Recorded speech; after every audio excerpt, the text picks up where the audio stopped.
is Swazi and welcome to Quarantine Question Time, hosted by My Life, My Say. This is a brand new digital space, and if you're joining us for the first time, then welcome. We absolutely welcome you. We love to have you. And if you're coming back again from another episode, then welcome back. We're going to give people about a minute or so grab your drinks, grab your snacks. You're locked in for about an hour or so. We have got a very, very special guest joining us all the way from the States. It is, of course, Secretary of Defense, the one and only Chuck Hagel's with us this evening, and then we're joined by some other young leaders as well. So stay tuned. Tell a friend to tell a friend. Share it on the socials. We'll start in about a minute or so to give yourself time to jump on. Good evening, ladies and gentlemen. My name is Swazi, and you're welcome to this new brand platform called Quarantine Question Time. This is a digital space for young people to receive expert advice on coronavirus and its impact on young people. We have got a whole host of special guests ready to chop up this conversation. So we're giving you about 30 seconds just to jump on, get your snacks, get your drinks. You're going to be locked in for about an hour or so.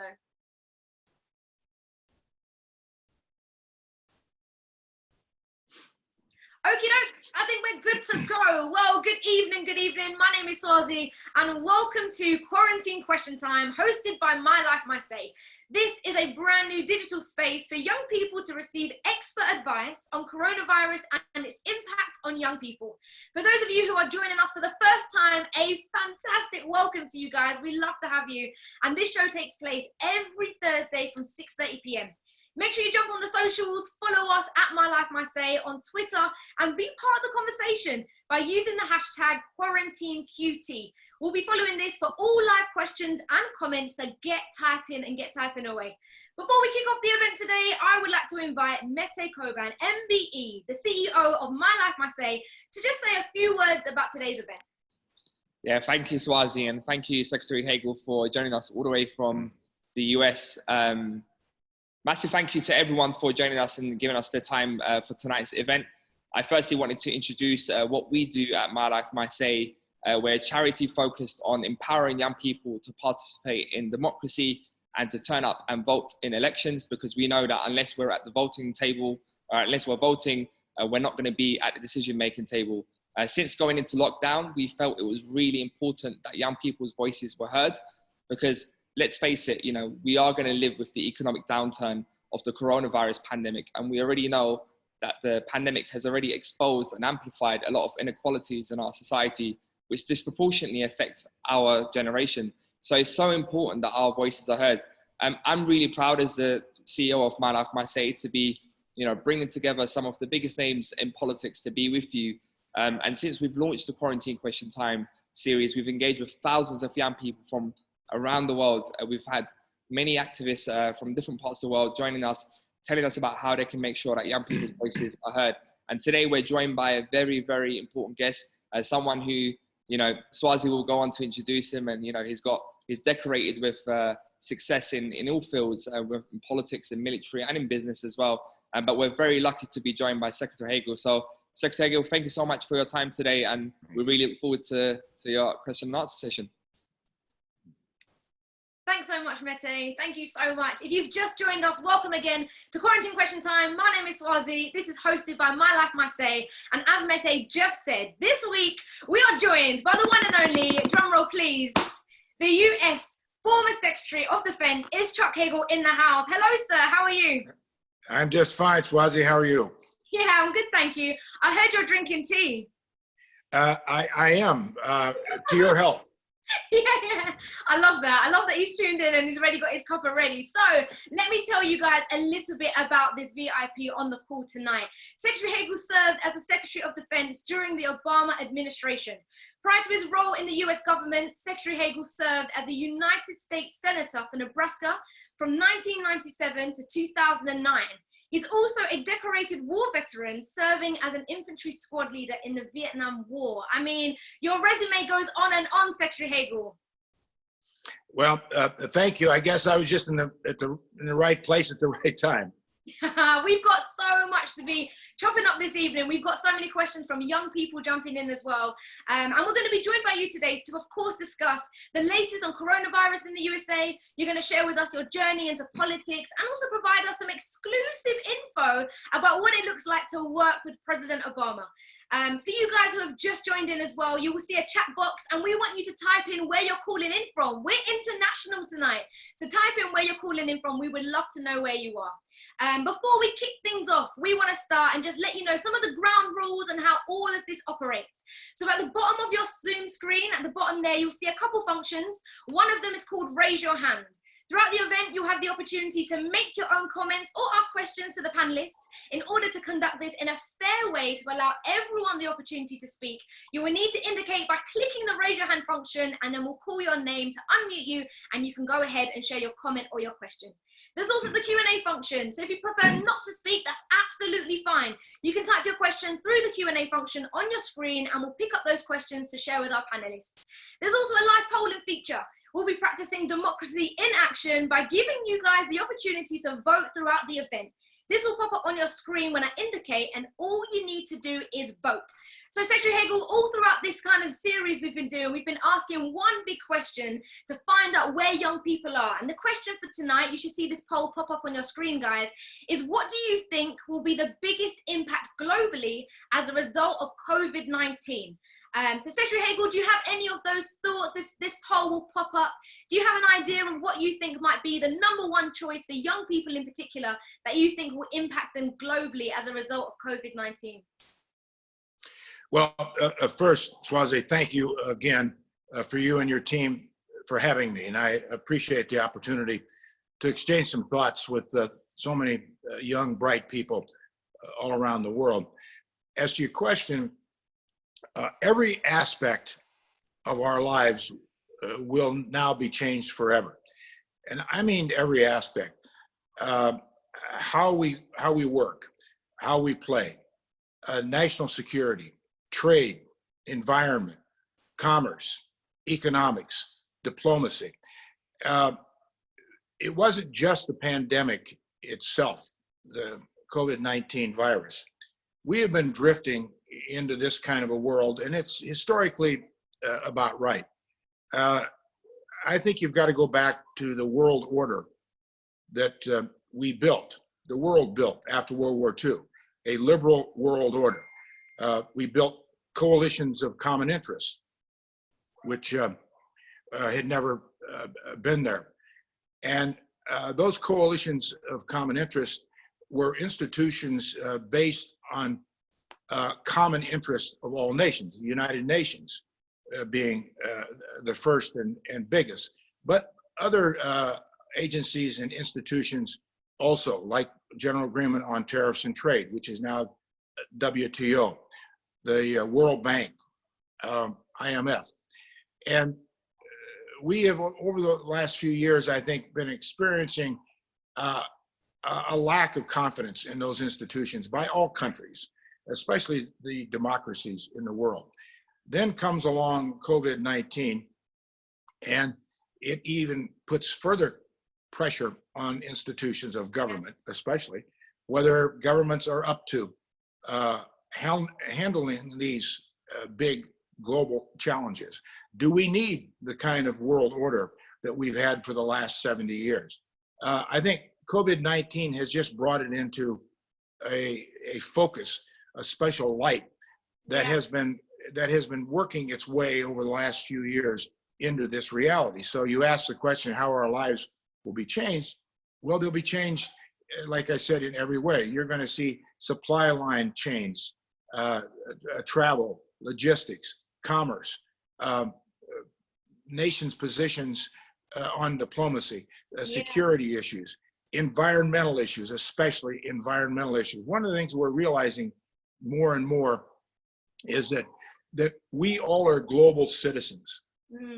We're citizens of a sovereign country, but we're global citizens. That means we all breathe the same air. We're all captive to the same environmental challenges, and we're all captive to everything that globally is going on, including health pandemics. So that's that's a general answer, but I think it requires a general answer to your question. Yeah, no, brilliant. And what you said there about our lives changing, all of us will have lives change. We won't go back to the normal that we once knew before. And so I know you've got a lot of interest in terms of supporting young people. And for those who've just seen the poll up there, vote. Your answers are going to be taken at the end of the show. We're going to count through the votes and see where people land. But Secretary Hagel, we want to really dive into kind of your life as well. And so, you know, give me some of the tips as well. But I just wanted to just kind of hone in on some of your bio, because it's fascinating your life. Just some of the things to say. You joined the army at a young age during the Vietnam War, rejecting an opportunity to go to college. So I want to kind of unpack that a little bit to know what that was like to kind of make that decision between serving your country or going to college. You're a decorated war hero with 2 Purple Hearts for your service. And so, yeah, you've been wounded twice in battle. And so we want to just be like, wow, that's a life that is full of experience that we want to unpack with you. And then not only that, you turned your hand to business and became very successful, and then jumped into politics and served under Obama as his Secretary of Defense. So we've got to be asking you, my gosh, is there anything that you cannot do? And I suppose my first question to all of that is, what motivated you to get into politics? Well, to start with, there are a lot of things I can't do. Many things. Starting with working my iPhone and my iPad. I'm not even out of junior high. So no, I'm a very limited human being. Well, I think generally, if there's been a North Star in my life, and we all need a North Star, something that guides us is you try to do, first of all, what's right, no matter what job you have or what your ambition is. And when you get in those jobs, particularly, it's important to stay focused on do what you think is right. But then too, I think it's a matter of, as you're young and starting out and thinking about what you want to do, don't limit yourself. Follow your interest. You will find and go down many paths that don't necessarily work. And when you're on a path like that, or you're in a job like that, or in a situation like that, get out of it. Get out of it responsibly, but try to find what you love. Try to find what interests you. Try to find where you feel that you can make a contribution to making a better world. And that'll lead you. That'll take you places you never thought you'd be. When I joined the Army and volunteered to go to Vietnam, if someone would have told me you're going to be Secretary of Defense one day, or a United States Senator one day, or whatever, I would have laughed at him. That's not possible. Well, everything's possible if you work hard enough, if you believe in yourself, and trust your own instincts. Listen to people. You have to listen to people all the time, and you want good advice. But you are the only one down deep that knows who you are. And try to know yourself as best you can. And I think that's fundamental as well. I'm 74 years old. I don't really know if I know myself yet completely. That's fascinating. Yeah. I think I do, but I'm not sure. There aren't parts of me that I really don't get. But try to understand yourself as well as you can. You don't have to psychoanalyze yourself every day. No. And the last point I'd make, and because you asked me a broad question, I'm giving you some broad answers to it. And if you want to get into more specifics of my career, I will. But that is, last point I'd make is take inventory of yourself every now and then. It's important to do that. Take stock. Meaning that, we all know when we're veering a little bit too far to the left or too far to the right, or we're just not hitting on all cylinders, or something's not working for us. Examine that. Don't be afraid to do that. Get in a situation where you're by yourself and you're quiet. And we all can find those times. I do it in the morning when I'm shaving. I've got a quiet time. I'm looking at myself in the mirror, and I can kind of be honest with myself, and nobody else is in the room. So I think those are, at least for me, those are guideposts that have worked for me and have taken me into areas and opportunities that I never thought possible. There are opportunities all the time, everywhere. You have to look for them. You've got to work hard. And this will be my last point, and it's fundamental. Always associate yourself with good people. Always associate yourself with good people. Good friends are important. And you want to be with people and with institutions that are good, that are decent, that are honest, and that are all about making it a better world. So if you want to go into any specifics, I'd be happy to do it. Yeah, no, definitely. Yeah, we're going to talk away at those specifics. We just want to say hi to some of the people who've jumped in. Hi to Tom Fisher. Hi to Mary Ann as well. Some people are saying, really love your advice about, having good friends. So many people calling in from London as well. I've got people coming in from all different places. Yeah, thanks so much to everyone locking in. Some of the specifics then, some people want to know really, can you describe what it was like to serve as Secretary of Defense during the Obama administration? Yes. Well, first, President Obama and I knew each other pretty well before he asked me to be Secretary of Defense. He had come to the Senate 4 years before he was elected as president. So he was only in the Senate for 4 years. He and I served together on the Senate Foreign Relations Committee, along with Joe Biden and along with John Kerry. Joe Biden is an old friend, a very close friend of mine. And I got to know President Obama pretty well during the 4 years in the Senate. And he asked me to go with him in August of 2008 when he was going to the Middle East and had never really been to the Middle East and wanted the current senator from Rhode Island, Jack Reed, who's a good friend, and me to go with him and spend some time with him in the Middle East. And I did that. Got to spend a lot of personal time with him, flying around in airplanes. And so we hit it off. I was a Republican. I am a Republican. He was a Democrat. But that didn't matter. It never mattered to me what your political philosophy was. If you were a friend, you're a friend. That's the way I looked at it. And you can differ on policies and issues. So we always had a good relationship. After I left the Senate and he became president in 2009, I went on to teach at Georgetown University and chairman of the Atlantic Council, did a lot of things. And also he had asked me if I would be co-chairman of his president's Intelligence Advisory Board. So I had an office in the White House and so on, but it wasn't a full-time job because I didn't want a full-time job back in government. I wanted to be out of government for a while. So that's a little background on our relationship and how I got to know him. Serving with him literally day to day and seeing him sometimes once a day, twice a day, was first of all an honor. But I liked him. I like him very much.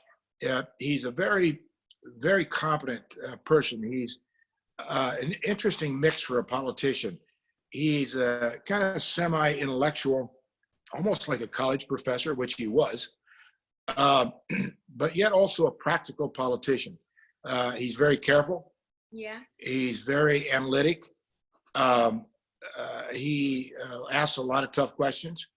But I like the way he governed. It fit my style, even though I was a Republican. And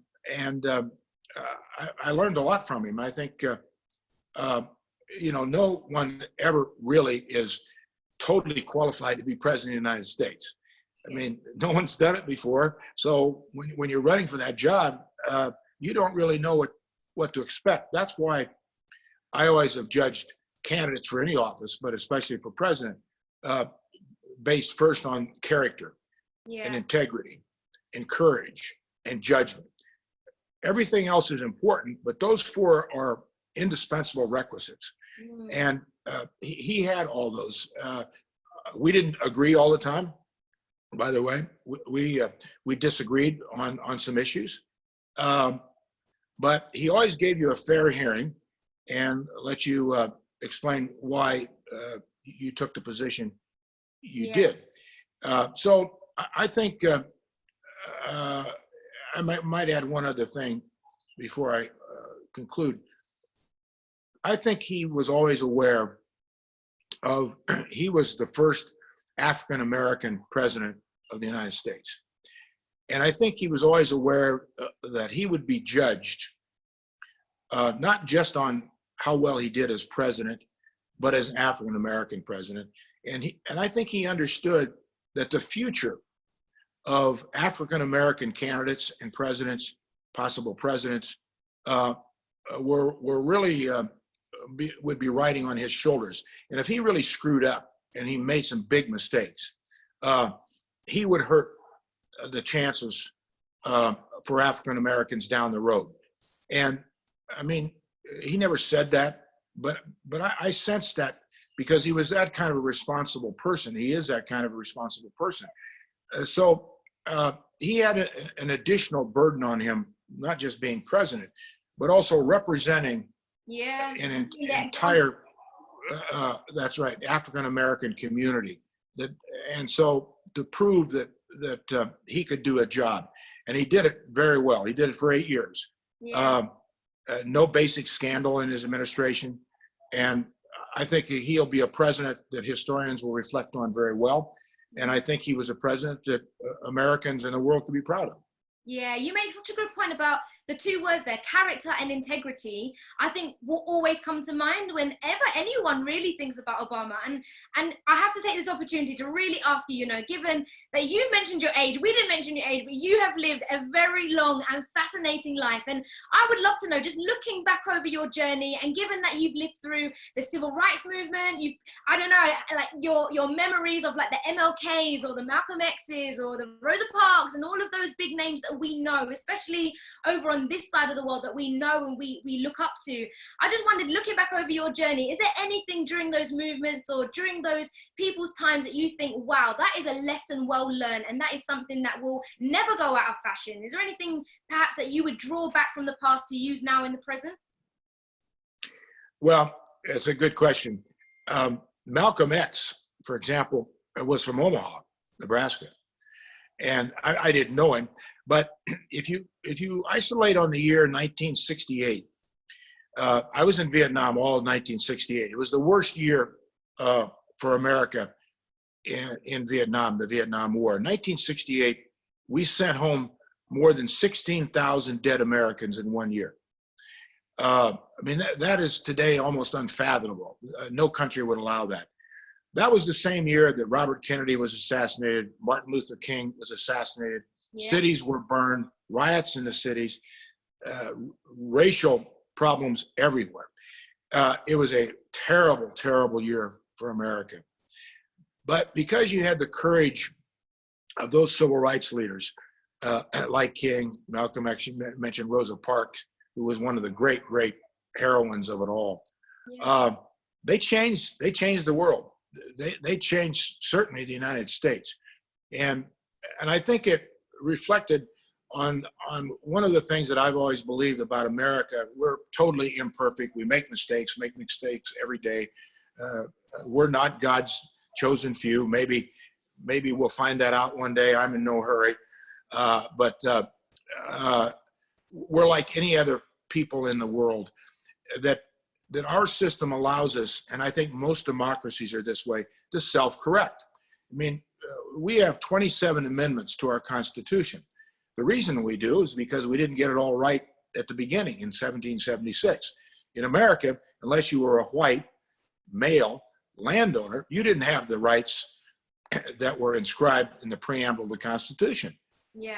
We've changed that. We've gotten better. We still have big problems, but we're making progress on them. So you can self-correct. And that's what those leaders during that time really did for America. It was very difficult. It was unfair. It was harsh, a lot of tragedy, but they prevailed because it was the right thing, and America did eventually the right thing. So I admire those people. And Obama was one of the young disciples of that. I mean, he was an organizer in his community.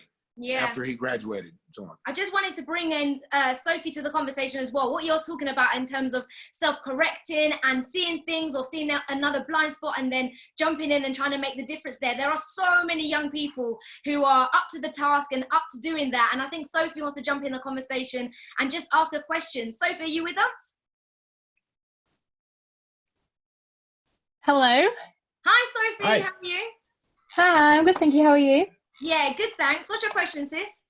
So people are becoming more and more involved in politics from a younger age. In the next few years, do you think we'll see a change in attitude towards us when we start voting, when it enable us to make political decisions? And do you think this will lead to stopping being referred to as the snowflake generation? Well, thank you. That's a good question. I think your generation and the group that you identified and the group that I understand represents most of the people on this call will be more engaged. I think you'll be more active, and you should be. I go back to my generation of the 60s. Because of what happened in the 60s, and I've reflected on a couple, the Vietnam War and civil rights, my generation became very politically active. And my generation really changed things. And we weren't always right, made mistakes, but I think the same thing is going to happen with your generation.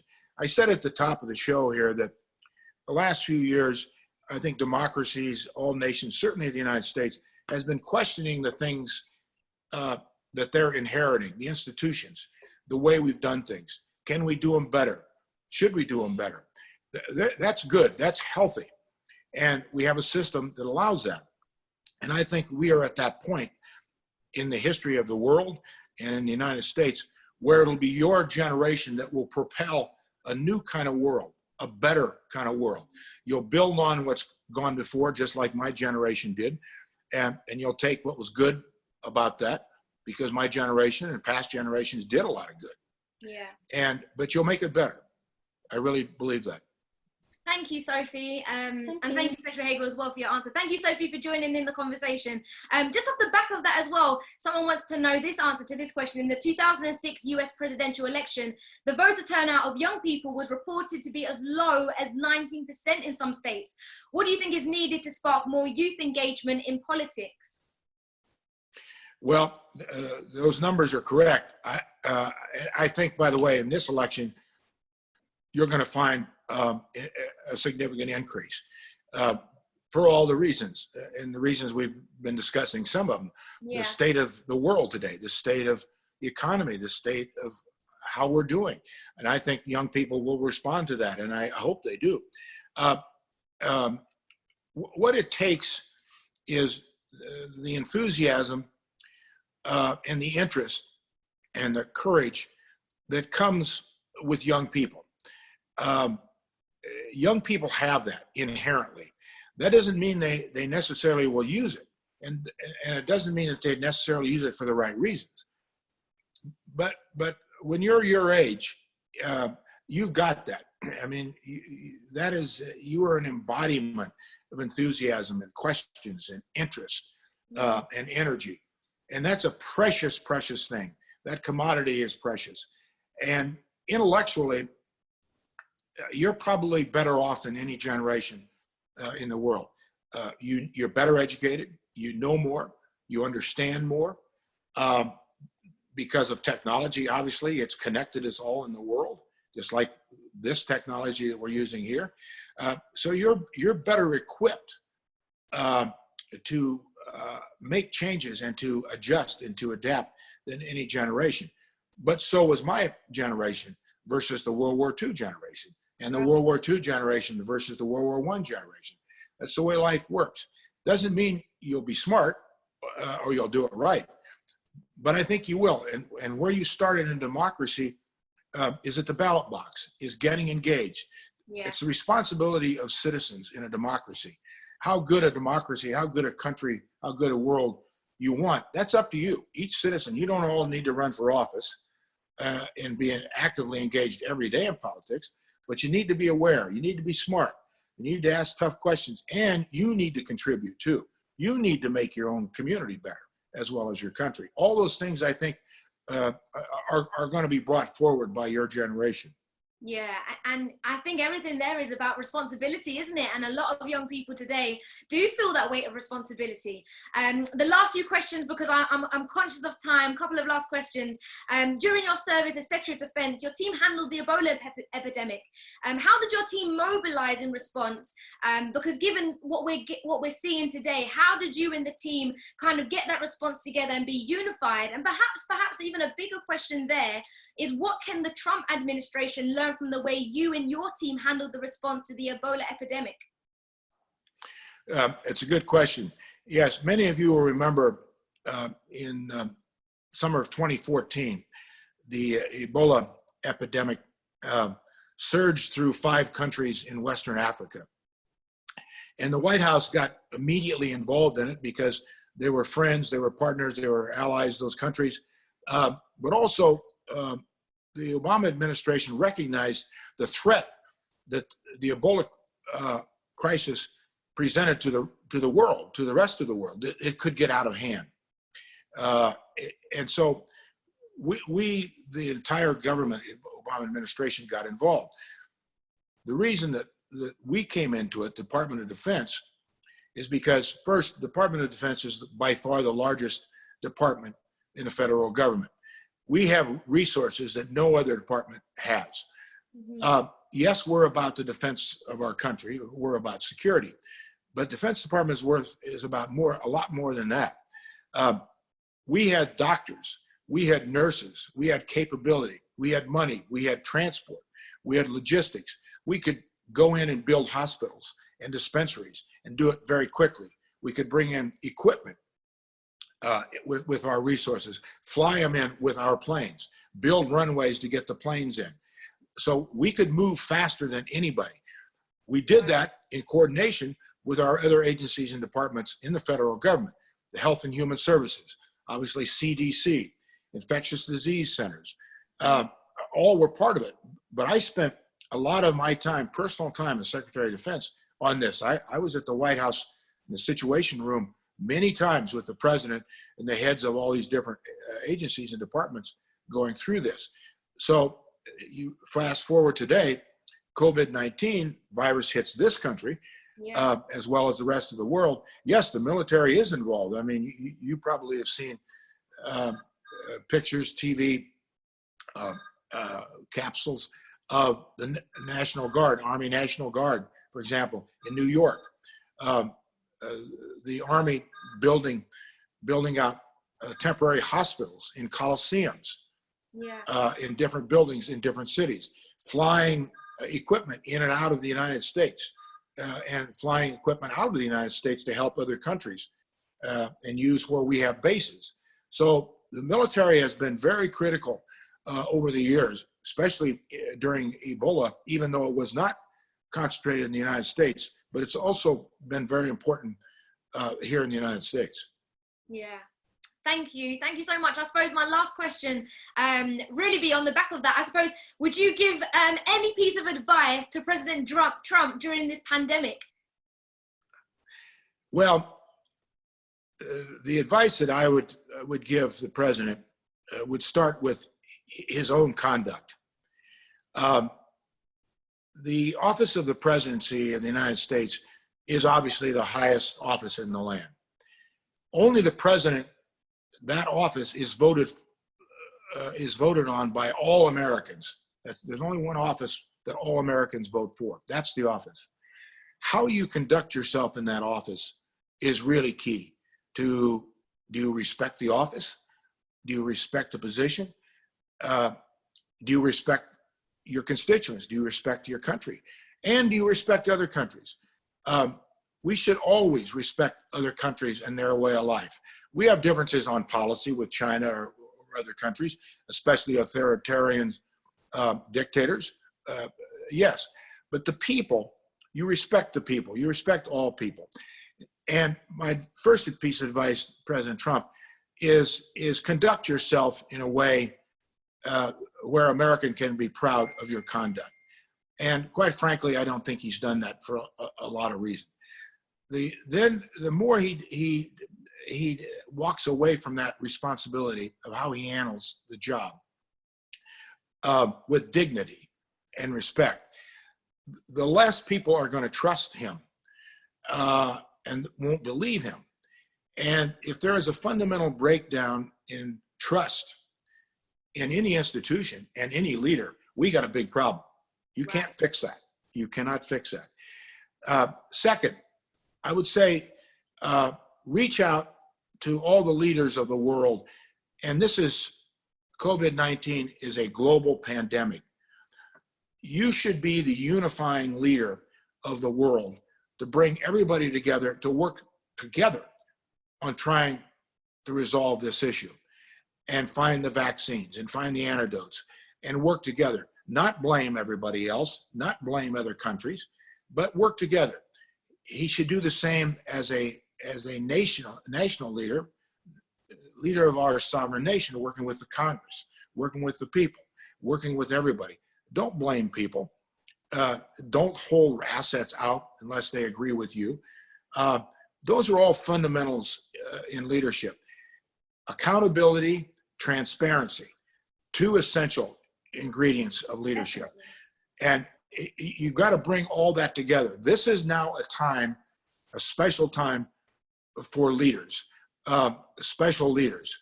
And I would hope that at some point here, he starts to recognize that and starts acting like a president and starts bringing dignity back to the White House. Thank you, Secretary Hagel. Thank you so much. Sometimes it's just so refreshing to know that when you see something crazy on the timeline, or you see or hear something that you just think, how on earth is that even possibly to be released? How does someone get away with saying that? For you to hear that and for you to respond in so many ways that we're thinking is refreshing. And so my final question of the quarantine question time with you, sir, it has to be this. What one piece of advice would you give to a young person in this political climate that we're in? What was the last part of the question? If you were a young person in this political climate that we're in, what advice would you give them? Well, I would recap some of the comments I made. Believe in yourself. Listen to people. Work hard. Respect all people. Respect different opinions. And take a view of the world and your endeavors and what you believe with, yes, seriousness, but with also with some fun. Have some fun with it. Enjoy it. You don't need to be a dark frocked minister who is pointing his finger all the time at people. You should be a leader, if you want to be a leader in politics or anything, that bring people together. Yeah. You should be a unifier. We all have our differences. No one person that I've met in my life has all the answers. No one party has all the answers. No one country has all the answers.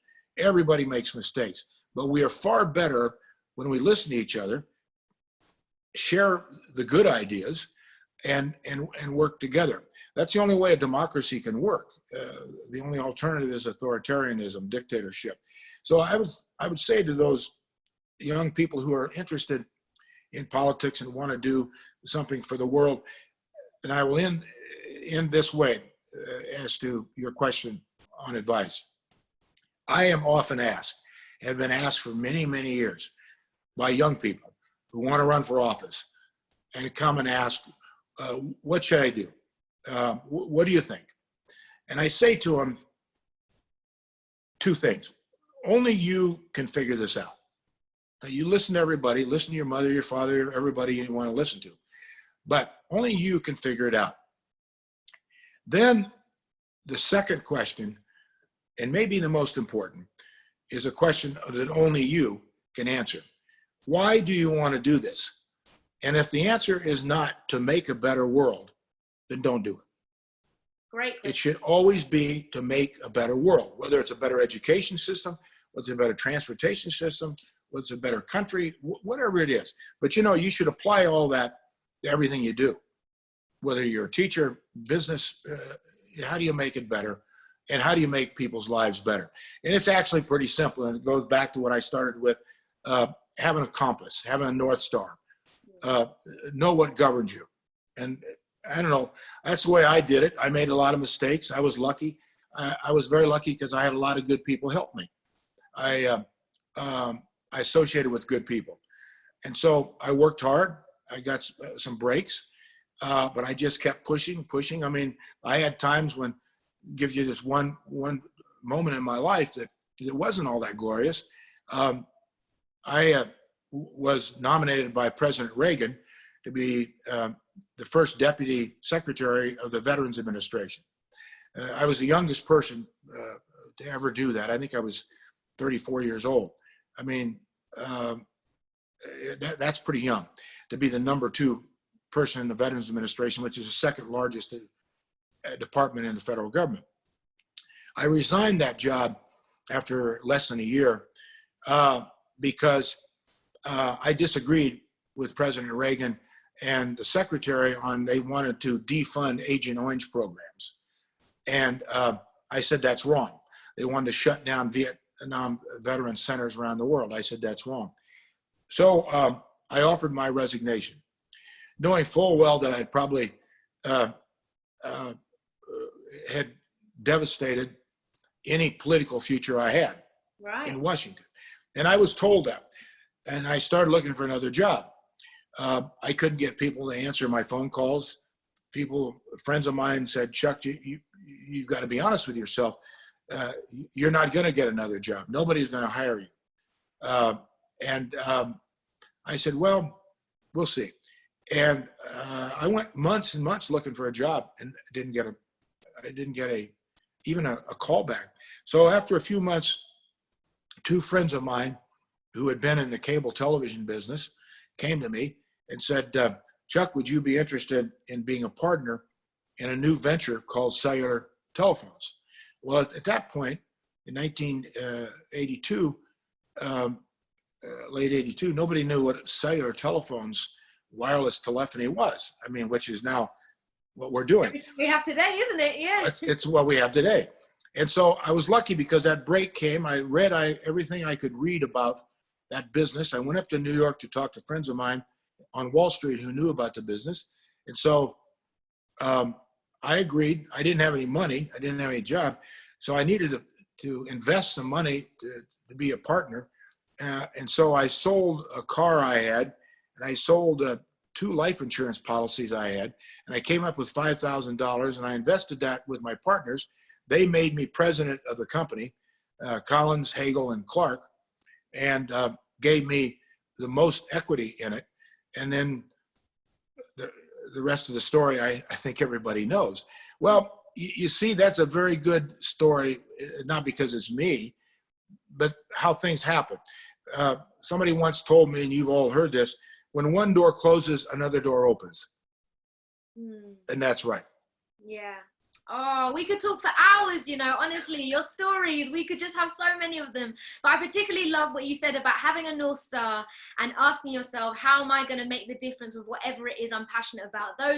Those gems of advice, Secretary Hagel, are, just so valuable. Thank you so much for your time and for jumping on. Honestly, a fascinating conversation. Thank you so much. Well, let me leave you all with this. Please. We're going to get through this COVID-19, and you've all got a tremendous future. And we're going to be better. We're all going to be better, and it's going to get better. And much of that, again, I say, is going to be due to you all. And thank you for what you're going to do. Oh, thank you. We've got people like yourself to keep us going. So thank you so much. We wish you a good time, and take care. We'll speak soon. You take care of yourselves. Bye-bye. I'll keep drinking tea. I love that. Thank you so much. Ladies and gentlemen, what an absolute gentleman to have on the show. Welcome to Quarantine Question Time with me, Swazi, hosted by My Life, My Say. We've got some gorgeous women in the house to kind of unpack everything that's just come on. So if you've just jumped on, welcome to Quarantine Question Time. We've got Jamira in the house, we've got Ella Robertson, and we've got Telly as well. Hi, guys. Oh, maybe you guys are on mute. Hey, how's it going? Hi. Oh, good. Hi. I suppose let me just fire through everyone and just kind of get maybe the one thing out of the hundreds of things that Secretary Hagel has just left us with, especially around young people and having a vision or just having the oomph to go and edit your history. Do you know what I mean? There's been so much there. So, Telly, let me go with you first. Is there anything that you've just pulled out as the number one thing that you've taken from that conversation? There was so much I could take from what Secretary Hagel said, but I think for me, it was definitely being a young politician myself, being elected at the age of 22. Fundamentally, when I did this, I was like, am I really getting into this? But it was always going back to that question of, I'm doing this because I want to improve my community's, living standards, everything. I want to make sure people are having better standards, and literally exactly what he said. That's fundamentally why we get into politics, because we want to better the world. And I know when you say that, you think, oh, that's so cliche, but no, that is it. You feel it in your heart, and you just got to keep going at it. And you do make those differences. It might be small, people might not see it, but you do make those differences. So yeah, that's definitely what I took out of that the reason you're doing this is to make the community or the world better. Yeah, and how it's so reassuring, isn't it, when you have the answer to that question? Because the minute you have that answer, you're kind of like, okay, I'm on the right track, and I've got that sort of heartfelt, yeah, I'm gonna do this, and here is my reason for why. So yeah, brilliant. Ella as well, managing director of the One Young World. I just want to know any gem that you have picked out of anything Secretary Hagel has said. Yeah, I think that's such a great point.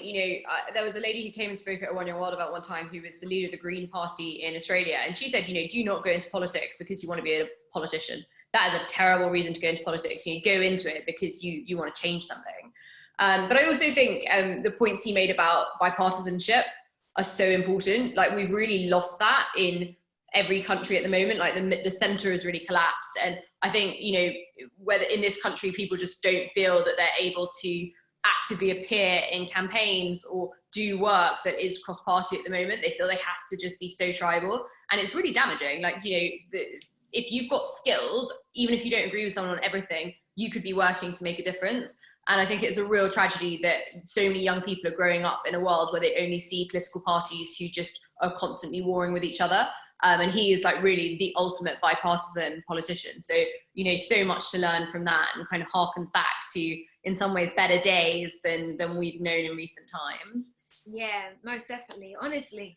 Jamira's with us as well, all the way from the US. I feel like we're just international in the house, man. So I know, I'm gonna wrap my New York arms around all of you. Yes, we love to have you. Thank you so much. The head of Youth Engagement and Skills, Global Business Coalition for Education. I want to know, what is your North Star, or as well as anything else that you picked out as a real encouragement for what Secretary Hagel said? Yeah, no, that was such an inspiring conversation. And it's so funny that he was sipping tea, because I don't know if he realized he was also serving tea to all of us, right? I don't think he got the cultural reference.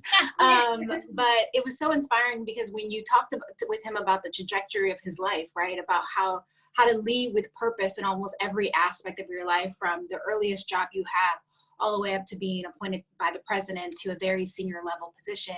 And he mentioned Malcolm X, one of my favorite leaders, whose birthday was yesterday, which reminds me of a really good quote from Malcolm X, which is that I may not change the world, but I will spark the brain that will change the world. And I think that was very representative of the life that Hagel has led thus far, is like, how do you do good and ensure that someone will take something from it in order to take that work that much further? So it was super inspiring. I was excited to listen in. Yeah, no, definitely. And guys, if you've got questions, welcome to Quarantine Question Time. Send your questions in. We'll try and see if there's time for perhaps a call, if someone wants to jump on the call, or get through to the Q&A function as well. Just bringing this round back, I suppose, to the coronavirus and just kind of you guys' expertise and where you're at with everything. We held a poll earlier on in the show, and the question was this: what do you think will be the biggest impact globally as a result of COVID-19 in terms for young people? And it's really refreshing to hear not only Secretary Hagel say so much around, admitting mistakes, and his humility was just really on point. But in terms of your areas of expertise, maybe Telly, I'll go with you first. What do you think maybe on that list? I'll just give the rundown: is economy, job security, health service, food and agriculture, poverty, mental health, and schooling. Is there any one for you, sis, that you think, yeah, that will be the number one thing for young people that will impact us globally? I think for me personally, it will be jobs and economy. I think for a lot of young people who are, you know, potentially graduating from university, they're coming into such an uncertain world. And for them, it's going to be like, how do I maneuver? How do I navigate? For many people who may have businesses, I work in Hackney, where there's a lot of startup businesses, a lot of young entrepreneurs. A lot of them are thinking, you know, they're not getting support potentially from a lot of the schemes. And for them, it's kind of like, how do I build my business? How do I even plan for the future? To a lot of them who have done business abroad, for example, they're thinking, you know, a lot of it has stopped, a lot of the trading stopped. So many people, those questions, those uncertainties. So I think for me, it's jobs that I've been continuously seeing from young people. That's always the questions have really been raising, which have been raised with myself, the concerns about their job security and employment and so forth. For many people, just thinking, how am I planning for a future? How will I pay my bills, my rent and so forth? So yeah, I think that's what's going to come up from, I guess, the participants today. Yeah, amazing. Just before I go over to Jamira and Ella, I think we've got Manon on the call as well. Wants to jump in with a question, I believe. Manon, are you there? Hi. Hi, how are you? I'm good, thank you. How are you? Yeah, good. Where are you calling in from? Sorry. Sorry. Oh, okay, that's still far. Not as far as, you know, New York, but we'll take it. We'll take it. Manon, what's your question? So my question is, Secretary Hagel spoke about how he believes youth turnout will increase. So what can we do to engage more young people in elections, especially for Jamira in the US for the upcoming presidential elections? Brilliant question. Thank you, Manon. Thank you so much for getting involved. Yeah, Jamira, what's your thoughts? So many thoughts, and I was actually happy that y'all talked about that. I think, yes, voter turnout is going to improve since 2016. But I think what most folks don't understand is that you can't take lack of showing up to vote in a silo without also recognizing the continuation of voter suppression that has happened so heavily in the United States, particularly in urban communities where most of the voters are people of color. And so over the last few months, there's been a number of organizations that have worked steadily to ensure that young people do not get their vote taken away or don't take it for granted, and really ensure that we create clear pipelines for folks to be able to show up, which is really hard during a global pandemic. And so we're encouraging a lot of folks who are eligible to vote to submit your vote by mail ballot to ensure that your vote is counted, and or create a strategy for day of election that ensures that you're able to show up. To the point that was a question that was asked earlier, you know, I think that I was recently looking at the Great Depression, right? Because every few decades we have a recession. It's almost to Secretary Hagen's point that, you know, society corrects itself because we oftentimes relive history. I think what's really important about this moment is that we're entering a time of the fourth industrial revolution, right? Where automation, robotics, was almost increasing the wealth gap around the world, preventing those who are at the bottom of society from getting access to wealth. And I think my biggest fear is that when we come out of this time, is that we're going to continue to leave those who are in the margins because they weren't able to continue their education, or they weren't able to get access to a job or work from home, will still not be able to take advantage of those resources. So I think it's really important that young people realize what's at stake, and that they create a strategy to ensure that they are able to exercise their vote and vote for the policies and people that represents their interests. Yeah, thank you, Jamira. And yeah, to Manon's question and to your answer and to everything that's been said, it feels as though there's like young people just pack a different set of punch, you know. There's like more fuel in the tank, or more energy just to keep going, and like you said, to correct things along the way. Ella, I just want to throw it over to you, especially in light of One Young World and Manon's question as well. What do you think about young people becoming engaged and just making sure that they vote? How is it that conversation sits in the world that you live in? I'm optimistic most of the time around young people. Voting is one of the areas where I don't feel particularly confident at the moment. I think partly because of this extreme partisan landscape, like young people who, you know, actually a lot of the time are just moderate people, as most of us are, find that they don't have a home, and they find the kind of extremes on both sides, just they don't feel like they belong. Additionally, like in this country, and you know, I mean, I know Washington has it as well, like politics feels really arcane. You know, I mean, like, look, I mean, it was only a couple of years ago that the speaker stopped wearing a wig. I mean, look at, like, you know, people look at the House of Commons, the House of Lords, and they go like, what is happening there? Like, that has nothing to do with my life. And I don't see enough people like me, you know, in politics. You know, we don't have enough people of color, we don't have enough women, we don't have enough LGBT or disabled people. So I really think that we've got a lot of work to do before young people feel like, you know, it's relevant for them. And I you know, I'm so heartened to have like Meta and Tele on this call who are politicians themselves, because we need you guys to run for office. And as Secretary Hagel says, not everyone has to run for office. Of course not. There's so many ways to make a difference.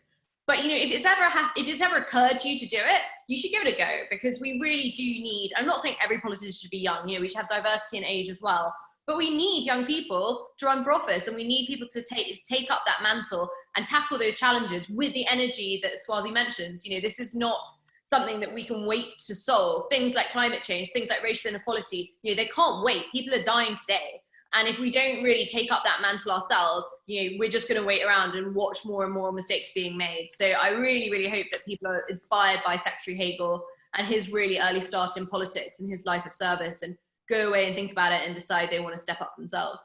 Yeah, we've got 5 minutes until we wrap up. I'll give you the results of the poll, and I'm going to do a quick fire round of everyone's number one top tip for anyone else who wants to add anything, if you could possibly add, to what Secretary Hagel said about if you're young and you are thinking, yeah, that sounds a bit like me, I've got a bit of a heart for this, or I feel like I want to be engaged in that. If you've got one piece of advice to give those young people, maybe have a think. And these are the results from the poll that we said, what is the number one thing that is going to affect young people as a result globally of COVID-19? 38% said our economy. So Teddy, you was right on the mark there. Our economy is going to be, yeah, probably top spot for a lot of young people. 17% said mental health, and 14% said health service. So I think mental health, it just really is an umbrella, really, of so many different categories. And yeah, the health service. I mean, 8 o'clock today, we're going to be clapping for the NHS in the UK, I'm sure. Yeah, I'm not too sure what the US does, but I think you guys, before you clap as well in support. So yeah, 8 o'clock, don't forget to do that. But yeah, okay, 4 minutes to go. So yeah, let me go with Jamira first. A number one top tip for any young person who's sitting there thinking, you guys are talking about me, I need to get engaged. So yeah, I know you work with young people, so what would be your advice? Yeah, I would say we are definitely talking about you, right? There is no age requirement to change the world. There's no required money to change the world. If we look at every movement in history, it's been the poorest, oftentimes the youngest people speaking on behalf of communities that's been able to transform. And you don't have to just run for office, right? You can lead an organization. You could work in business and still ensure that the values are brought in that represents the interests of the community. And you could be a community activist. I would just say that there's a space and place for every single one of you to be a part of change, and you need to figure out what you uniquely bring to the movement in order to ensure that all of us are doing the little we can do to move the entire world forward. Yeah, amazing, great advice. Let me go to Ella next. Any advice, Ella? Get going. You know, no one's gonna give you a ticket. No one's gonna, you know, no one's gonna make it easier for you than it is today, lockdown aside. But there's so much online activism you could be doing. But really, stop talking, start doing. You know, we can all sit around in awesome conversations like this, and they are important. But what's even more important is the step that you go on to take next. So I just think feel really empowered to act and realize that your actions really, really will have an impact on the world. And also, if you are a young person working on COVID relief, One Young World has a fund that is looking to help you. We've got hundreds of thousands of dollars ready to help young people like you. So go to oneyoungworld.com and apply for funding, and hopefully we can help you help your community. Collect your coins, young people, boy. Just go and collect your Corona coins. Telly, what about you, sis? Any last words to add to the list of pieces of advice? All I have to say is be your authentic and real self. Yes. Literally, whatever you do, wherever you're making an impact, whether it's the workplace, whether you decide to run in public office, we've got the local elections coming up, 2022. Just be your real and authentic self, because that's what is relatable and translate to the audience that you are trying to transmit your message to. They see through the fakeness, believe me, but they relate to someone who is real and understands what they need and gives them that real conversation and the truth. So yeah, be your authentic and real self, and you will stride. Yeah. AKA, come and bring your sauce. Come and add your flavor to this conversation.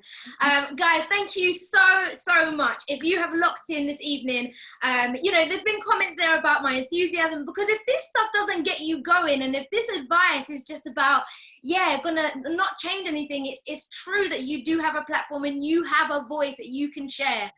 So to Jamira, to Telly as well, to Ella, thank you so much, guys, for tuning in. It's absolutely an honor just to hear where you guys are doing things. Maybe just a quick plug. I've got 30 seconds, a quick plug of where we can find your stuff. Jamira, I'll go to you first. I'm on Instagram and Twitter at Jamira Burley. Perfect. Ella? At Ella Robertson on Twitter, at Ella Robertson _ on Instagram, and How to Make a Difference, our handbook to activists, is available on Amazon and in all good bookshops, and some bad ones too. Telly as well. My name, Telly Lawal, and on Twitter. So yeah, follow me. Thanks. This is Quarantine Question Time, hosted by myself, Swazi, and My Life, My Say. We'll be back again very, very soon. Thank you to everyone who locked in. Have a good evening and stay safe. Take care. Thanks. Bye.